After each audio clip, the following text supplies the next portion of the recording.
there's different ways to use doodling. So one is about stress relief, but then there's also the aspect of being able to, like I said, being focused and that memory retention. So when you are actively doodling on paper or your tablet and you're using info doodling, which is really kind of almost doodling out what you're hearing.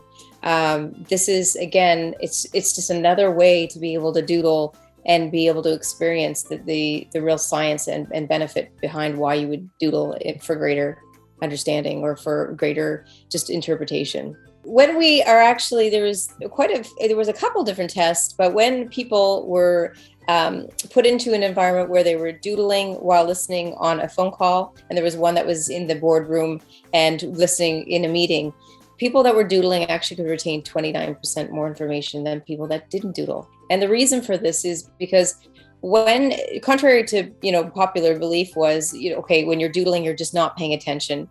That's actually not true. When you're doodling, you're actively listening. And if you've ever seen somebody in the office space doodle, that is their way to actually process and integrate that conversation or that listening mechanism.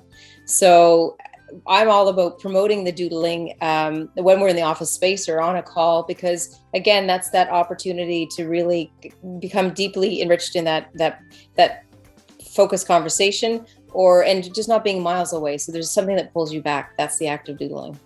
Doodling's been around since the caveman and cavewoman days, and so their doodles have appeared everywhere.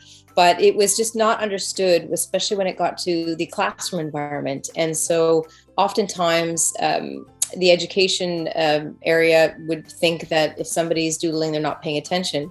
And it kind of got steeped into, and it became one of these dismissive activities that people wouldn't spend much time doing because it had a negative connotation, or it wouldn't be something that people would embrace. Now what we're seeing is an incredible, there's in the education system, there is so much more room for, especially the doodling. Everybody learns a different way. And that because there's so much science behind doodling, we can now use this as a tool to help a child flourish. And now we are greatly just understanding in the business space that when somebody's in a meeting, if they're doodling, we understand that it is because they're paying attention.